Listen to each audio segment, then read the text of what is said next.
اور موٹیویشن کا مطلب یہ ہے کہ وہ آپ کی بات کو سن کے کسی کام کو کرنے کے لیے تیار ہو جاتے ہیں. اس کو موٹیویشن کہتے ہیں. بیسیکلی ایک نیڈ، ایک ارج، ایک ڈیزائر ان کے اندر ہوتی ہے، نیچے لے آئے گا، لوگ آپ سے بھاگنا شروع کر دیں گے اور لوگ آپ پہ کوشچنز اٹھانے شروع کر دیں گے. تو بہتر یہ ہے کہ آپ وہ کام ڈھونڈیے جس میں پیسوں کی ضرورت نہیں ہوتی.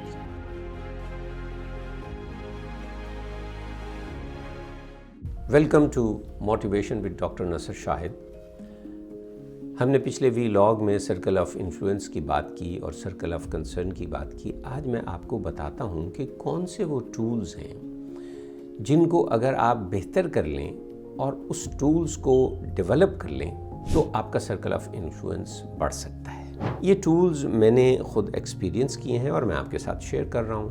لوگ جو موٹیویٹ ہوتے ہیں، اور موٹیویشن کا مطلب یہ ہے کہ وہ آپ کی بات کو سن کے کسی کام کو کرنے کے لیے تیار ہو جاتے ہیں. اس کو موٹیویشن کہتے ہیں. بیسیکلی ایک نیڈ، ایک ارج، ایک ڈیزائر ان کے اندر ہوتی ہے. آپ نے اسی نیڈ کی بات کی، انہوں نے اس کو سنا اور انہوں نے کہا کہ ہاں بھئی یہ تو پاسبلٹی ہے، اور وہ ایک کام کے لیے تیار ہے. تو اس طرح آپ کا circle of influence in tools کے ذریعے سے بڑھ سکتا ہے. یہ سرکل آف انفلوئنس بڑھانے کے لیے جو ٹولز میں نے ایکسپیرینس کیے ہیں، آپ کچھ اور ٹول بھی بنا سکتے ہیں.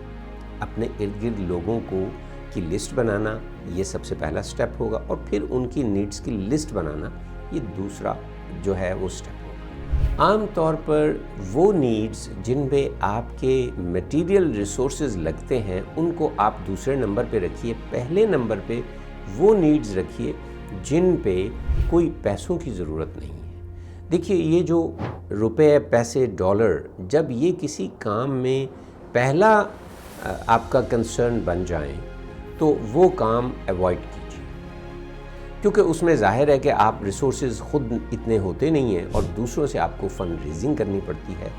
جس کام میں بھی، یہ رول آف تھم دیکھیے، جس کام میں بھی آپ کو فنڈ ریزنگ کرنی پڑے، اس سے پہلے کا کام اگر آپ نے نہیں کیا، یعنی اپنے سرکل آف انفلوئنس کو نان میٹیریل طریقے سے بڑھایا نہیں ہے، تو فنڈ ریزنگ کا جو کام ہے وہ آپ کے کام کو اوپر لے جانے کی بجائے نیچے لے آئے گا. لوگ آپ سے بھاگنا شروع کر دیں گے اور لوگ آپ پہ کوشچنز اٹھانے شروع کر دیں گے. تو بہتر یہ ہے کہ آپ وہ کام ڈھونڈیے جس میں پیسوں کی ضرورت نہیں ہوتی. میں آپ کو بتاتا ہوں کہ وہ کون سے ٹولز ہو سکتے ہیں. میں نے جس سرکل آف انفلوئنس کو بڑھانے کے لیے سب سے خوبصورت ٹول دیکھا وہ تھا پیرنٹنگ.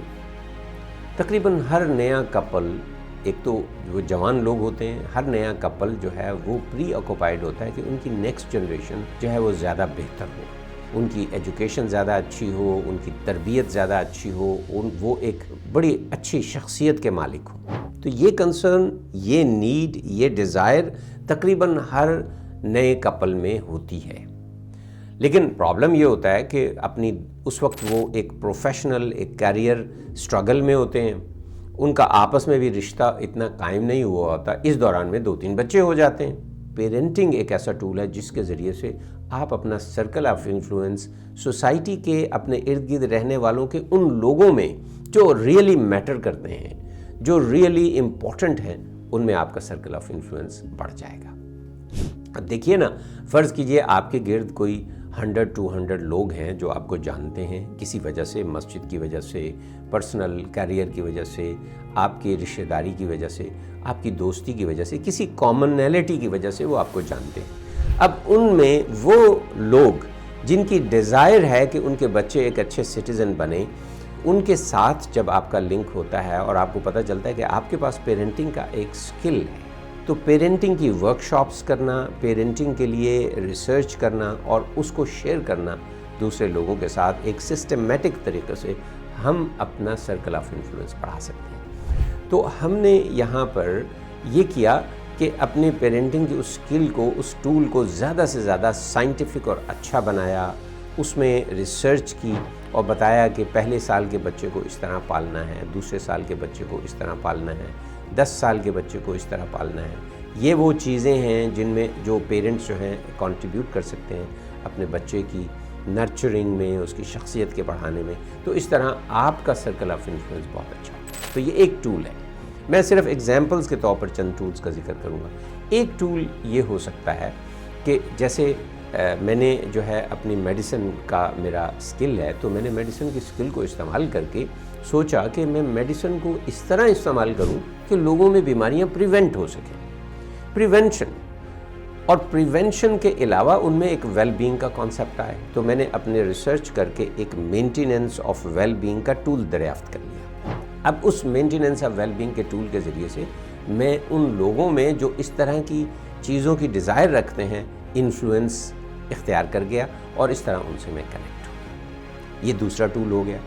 تیسرا ٹول جو ہے وہ میں نے دیکھا کہ جو لوگ ہیں وہ مذہبی طور پر بہت سارے کنفیوژنز کا شکار ہیں، اور مذہبی طور پر وہ سیٹسفائیڈ نہیں ہیں جس لیول پر وہ. اب ایسے میں ان کو خطبے اور تقریروں سے تو آپ قریب نہیں لا سکتے، لیکن ایک ٹول آپ ڈیولپ کر سکتے ہیں. وہ ٹول ہے قرآن کی انڈرسٹینڈنگ کا. اب آپ اگر فرض کیجئے قرآن کی انڈرسٹینڈنگ کا ٹول اختیار کرنا چاہتے ہیں تو آپ اپنے ایسے 8-10 فیملیز کو کنیکٹ کر لیں، اور اس ٹول کو آپ ڈیولپ کریں کہ جو بہترین نمائندہ تفاسیر ہیں وہ 2-3 لوگوں کے ذمے علیحدہ علیحدہ لگا لیں کہ وہ ایک خاص قرآن کی 3 یا 4 آیتوں کے متعلق وہ اپنی تفاسیر کو پڑھیں، اور ایک ہم گیٹ ٹوگیدر منتھلی یا ویکلی یا فورٹ نائٹلی کریں، اور اس میں ہر آدمی اپنے جن تفسیروں سے وہ ایکسپرٹ ہے یا جن تفسیروں کو وہ پڑھتا ہے اس کا ایک سمری بنا کے لے آئے، اور پھر دیکھیں کہ اس میں ڈفرینسز کہاں پر ہیں اور ان ڈفرینسز کی نوعیت کیا ہے. کیا وہ اسکالرلی ڈفرینسز ہیں؟ کیا اس سے جو ہے معنی سمجھنے میں بہت زیادہ فرق پڑ جاتا ہے؟ تو یہ ایک بہترین ٹول ہو سکتا ہے ان لوگوں کے لیے جو دین کے طالب علم ہیں، جو سیکر آف نالج ہیں، جو ریجڈ ریلیجس لوگ نہیں ہیں. تو اس طرح آپ ایک بڑا اچھا حلقہ بنا سکتے ہیں، اور اس طرح you can go on for so many tools. ظاہر ہے بہت سارے ٹولز میں ایک ہی وقت میں اکٹھے ہونا بڑا مشکل ہے، لیکن کم از کم آپ اپنے ٹول کو ڈیفائن کیجئے، پھر اس ٹول کو استعمال کر کے اپنا سرکل آف انفلوئنس بڑھائیے، تاکہ آپ زندگی میں جب کبھی کسی حق بات کے لیے کھڑے ہوں تو کم از کم آپ کے ساتھ 8-10 لوگ تو کھڑے ہوں.